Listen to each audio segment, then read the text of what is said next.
Welcome back to Voices of Introspection, brought to you by Nexus Diaries. I'm Harini Palachandar, your host, and someone who's endlessly curious about personal growth and transformation. On this podcast, we explore how introspection plays a key role in connecting with ourselves, connecting with others, and driving both personal and professional growth. I speak with coaches and leaders to uncover the practices and insights that have shaped their journeys. In part one of our inaugural episode, we heard Herky's story of becoming a mindfulness and meditation coach and how introspection helped her discover more about herself along the way. Now, in part two, we are continuing our conversation to dive deeper into how Herky incorporates introspection and mindfulness into her coaching practice. Herky has shared so much already, and I'm excited to explore more. Herky, you mentioned how introspection can reveal who we truly are, but I think many of us doubt along the way. We may feel like we know something about ourselves, but wonder if it's enough to take the next step. And even if we feel like we are doing what we love, practical commitments, expectation from family, friends, and society often cloud that clarity. It's like we are stuck in a loop, unsure of how to move forward. So I'm curious, how do you help people navigate that doubt and move past the but? How do you quiet the inner critic and find the clarity we need to grow? Yes, doubt is very common, first of all. So I want you to be at peace that it is common. But the self doubt often begins with a thought. These are doubtful thoughts. And that's not to deny it's not reality you said about commitments. And I totally understand where you're coming from.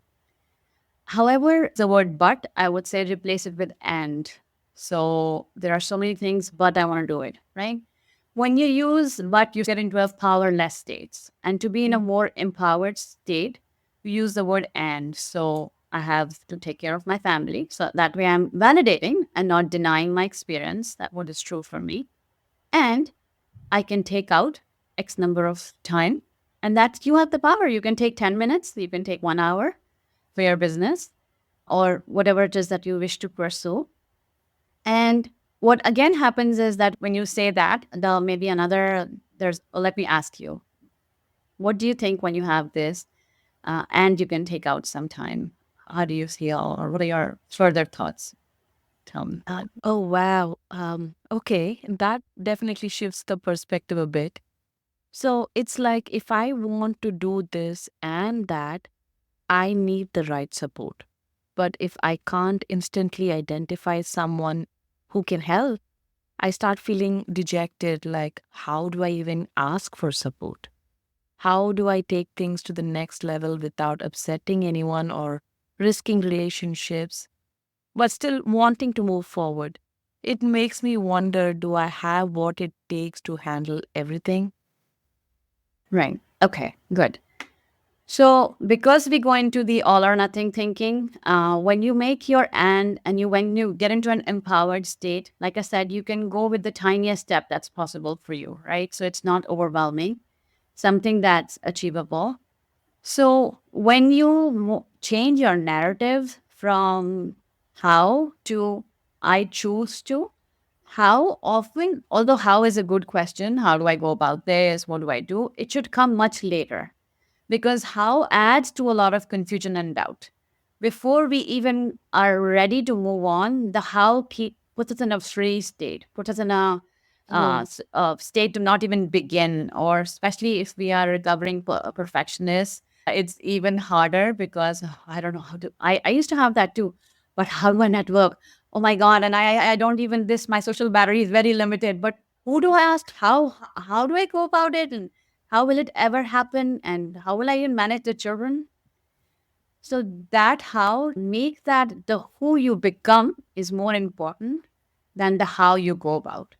So who you become should be this empowered entrepreneur who can you can choose, right? Right? There's no one fixed way of doing. There are people who spend 60 hours on their business, and there are people who spend 20 minutes. You get to decide, right? So when you're asking for support too, you will get creative about support, right? There's a little bit of learning to ask for help. Again, something women don't often do. They're such big givers, but hesitate so much to ask. So Uh-huh. that's something I work with my clients and helping them to ask for their needs. We are over functioners. So I literally have them write down what is the smallest thing that they're going to ask for their family. And when they ask, often why we don't ask is we have fear of rejection, that the other person may say no. We feel uncomfortable when we ask. There's like literally body sensations that if you notice enough, you will see that, oh, but that feels uncomfortable. Or there could be a variety of reasons that we explore what is preventing the person to ask for support. You could, and let's say that you tried everything and that support doesn't work, then we get creative about how you can get support from the outside, swap with a friend, and while I can do or wake up early. Not to the extent of that I'm burning out, but to the extent that's possible in this current state. And that could change tomorrow, right? Now my kids are older, so I'm able to do more things. So using words like and, using words like I choose to, and then asking for support, even if it feels uncomfortable, sitting with the discomfort of that emotion and still asking for support. And if you do not get what you need, then you can choose to go another route or say, I will be only be able to do this much.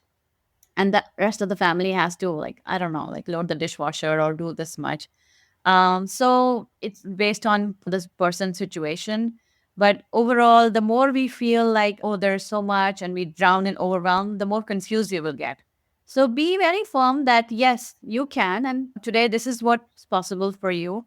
And then go about what you best. And then what you cannot, we course correct, we change our path, and or we just get very creative.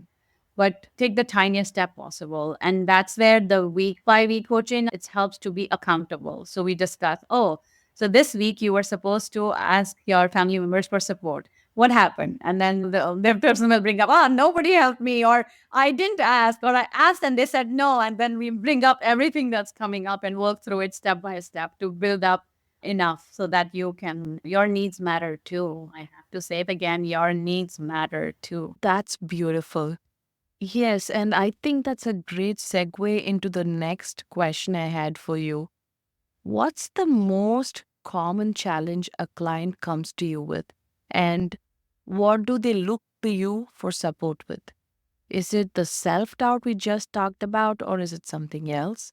I'd love to hear what most of your clients are dealing with. Yeah. The three or four important the themes that usually run, and it's again specific to the person, but mostly I would say on an overall basis, it's not having boundaries, not knowing their needs, not being on the path of self discovery, and perfectionism, people pleasing, over functioning. So just wanting more peace, but feeling unsure how one can even go about that path. Yeah. And what kind of questions do they typically ask you? I know sometimes I feel like something's off, but I'm not sure what to even ask a coach if I decide to work with one. Do I just treat them like a friend and vent everything, hoping they'll figure it out? Or do I need to ask them a specific question? Yeah. So I have clients who will walk in and they will know very specifically what they want to work on. And then I will have clients who will say, I know something is off, but I don't know what. And I welcome both equally. I tell people that's my job to help you in that. So you just, first of all, I establish a level of rapport, trust, so they can feel safe to open up to me. So they're not pushed into telling me everything. If they feel like they really need to dump, sure. But if they're shy about it, if they're hesitant, they need a gradual transition into what's going on. I ask them questions that lead to what is it that that's going on. We can also use, I also have tools like a life wheel wherein we rate every area of your life. So how do you feel from a 1 to 10 in your career? How do you feel in your marriage? How do you feel as a parent? How do you feel about just your fun hobbies and that creative side of your life? How do you feel about if you have a spiritual path or anything that is there, or business pertaining to that person? And we start with the basic rating of what they, and then they say, oh, my marriage is a 9, but my career is a 3. And we go on, okay, what's making the career a 3? And that gives them more room to, they could have clear answers, or they could say that when I go to work, I feel so overwhelmed and tired.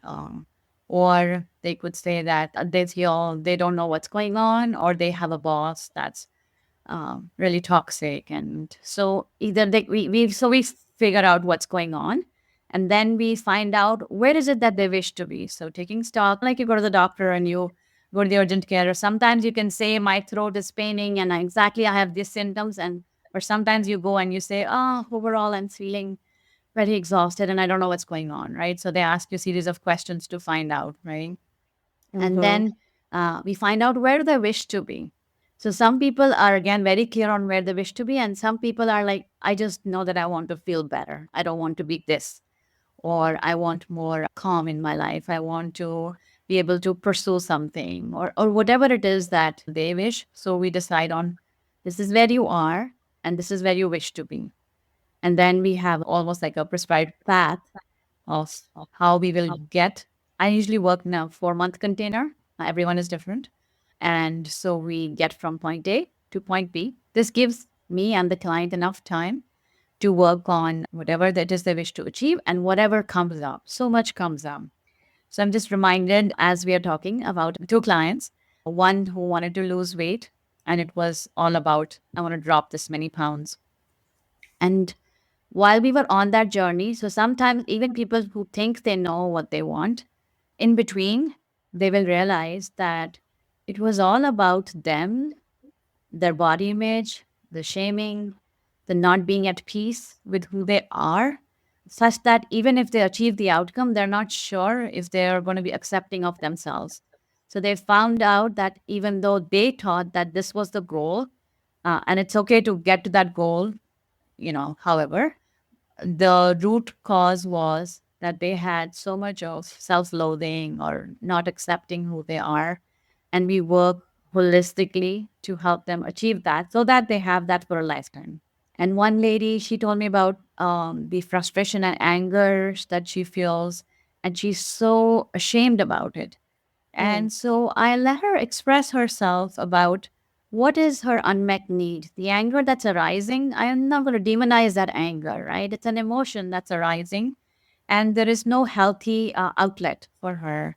So just even providing a safe space for somebody to let out what is it that's causing that level of frustration, and how one can navigate that. She just said that she felt so held, that somehow she's carried this burden for so long that she cannot help but get into these outbursts. And at the same time, and then followed by levels of like shaming and other people also telling her, and she's feeling like she's failing as a parent. But there was so much overwhelmed. There was so much that was limited thinking and adopted beliefs from how you should be, as that she couldn't cope up with that heaviness of those burden of those beliefs that she was carrying. So, yes, a lot goes on in terms of like the strategy and tools, but then I see like a lot happens in just the presence, in being held, in being loved. And for the first time, somebody's cheering for you, right? And that has not happened to many women. It takes a lot of courage to even ask for help from a coach, right? I mean, someone might cheer you on, but at the end of the day, you're the one who made the conscious decision to ask for that support. You're the one who cheered yourself on. If you don't ask for that help, you'll never get it and you'll stay stuck in that dark spot, right? That is a very good point. You're right. And that's why we take a few minutes of to celebrate that they took the support. We often don't think as much when we want to spend on a handbag or a vacation, but we spend so much time on our own self, or we say maybe we'll spend this on the children or buy this or that. But when you take that step, and the courage to even take that step is definitely worth applauding, worth celebrating. And I let that sink in for them too. So yes, good point. And that's good to know that you take the time to celebrate the fact that they are even seeking out help. But I have one question. How can I figure out if someone is the right fit to help me with my challenges? I think a lot of people get confused because coaching is such a personal experience. And it's not always clear what to expect from the conversation or results. So, how do they find the right match? So you can interview two or three coaches that you may know, you can look them up, and you can see who sits right with you. I understand you can definitely use that level of discernment. Is this the person that you're feeling comfortable with sharing a lot of your personal journey? And does this overall the energy sitting right, right? You can have your questions too that you wish to ask. Maybe you can ask them how they go about this and whether this sits with your values. But if I also want to encourage that there's no like perfect time, because there's no time like now. And if you can take a chance on yourself, you can take a chance on going through this, then why not? Don't we seek out so many things that we spend money on, and some turn out great, some may not so great. But I feel like for the most part, if you have interviewed the coach, if it sits well with you, the benefit can be tremendous because you are being heard. You're being able to process the scattered emotions. You're being able to bring up all your fears and not judge. There's one space where you can dream again, where you can bring up things that block you from doing what you wish to do. It is hard. And as a coach, I also have a coach, right? Sometimes it's hard to see because it's so near to us, right? It's hard to see our own brain sometimes, how we may be sabotaging, what conditioned patterns may be running. So it's really your own journey, but the coach is bringing you back to your true self, right? So why wait? I know that for me, it made such an impact on the way I showed up, in my business, in my parenting, in my relationships, and in what I wanted as a person, in my spiritual path. Yes, take the first step and see if the coach made you comfortable. Like, even if you're not sure what you want, did they make you comfortable? Or do you feel like you will be able to be with them for the next few months and achieve whatever it is that you set out to seek coaching in the first place? Absolutely. I agree 100%. One of the key things to remember when finding the right coach is feeling comfortable with them. It is important to trust that connection and know that you're in a space where you feel understood and supported. So that's a great advice that comfort is a big part of identifying the right match for yourself. Now, shifting gears a bit, you shared so many techniques, and I know you have a special one in mind for our audience. Could you walk us through a simple practice or tool that my audience can use to start their own journey of introspection and self discovery? Sure. So a mindfulness technique called stop. It takes a minute. So anybody who says they're very busy, they can take a minute. And what it stands for, STOP. So stop, take a moment, observe, and proceed. So we can do it even now. So stop. You take a minute out of your day, and you can do it several times a day. So the S is stop. So stop whatever you're doing. Turn off your devices for that 1 minute, and after you stop, you take a breath. You can take one breath or you can take 3 or 4 deep breaths. So when you take a few deep breaths, you are centering yourself, you're anchoring in the breath, you're finding safety back in the present moment, you're returning your attention in the present moment. And then you observe. So you can observe a little bit, like on the outside, but it's more of observing your internal experience.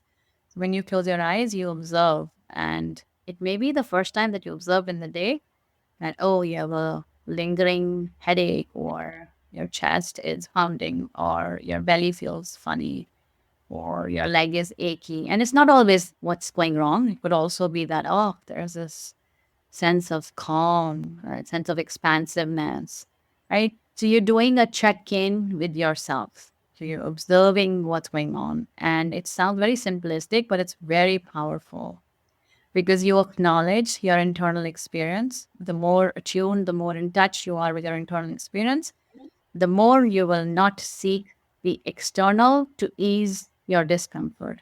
So you will not work extra, watch Netflix, have a glass of wine, which you can enjoy otherwise, but you will not do it to avoid the discomfort of what is present right now. You're meeting the moment, accepting the moment as it is, accepting yourself, and getting to know yourself, right? So that is the observe.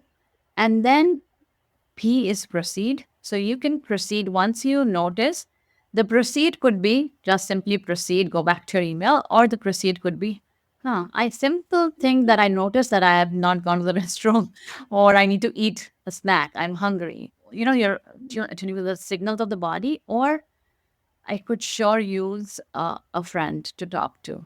I'm feeling so low. I've been dodging this. There's been grief or something. And the proceed could be just taking a walk in the nature. The proceed could be having a glass of water. Like it could be something very simple.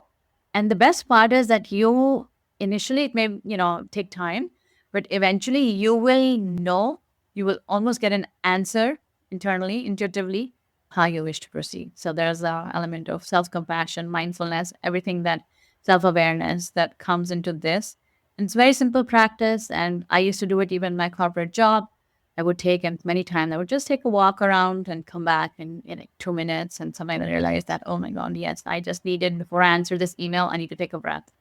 Right. So just remember this. This is great. I really like this. It just made me think sometimes having something pointed out like this makes it more powerful. We often do things automatically without giving them much thought. For example, when I'm cooking, I'll stop and add some salt, taste it, and then keep going. It's sort of like the stop technique I use to make sure the food tastes good. But if I bring the intention of I'm doing this to make it better, I can only imagine how much more impactful that moment would be. So I really appreciate this takeaway, Herky. It's been such a pleasure having you on the show today. Lovely having this conversation with you, Harini. You're fun to talk to. A huge thank you to you, Herky, for being an amazing guest and for generously sharing your life story and insights with us today. Your openness and wisdom have truly made this conversation special. To our listeners, thank you so much for tuning into this episode of Voices of Introspection brought to you by Nexus Diaries. I hope you found our conversation as inspiring as I did. If you'd like to connect with Herky or learn more about her work, be sure to check out the links and details in the show notes. Until next time, keep exploring, keep growing, and keep introspecting. This is Harini Balachandar signing off. See you in the next episode of Voices of Introspection.